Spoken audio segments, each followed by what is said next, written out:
紧锣密鼓的进行之中，只要还有失联人员没有找到，我们不会停止。ของฝ่ายไทย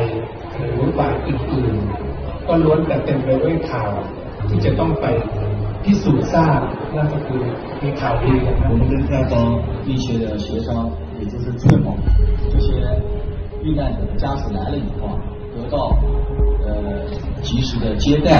和他们的一些诉求得到有关部门的妥善处理。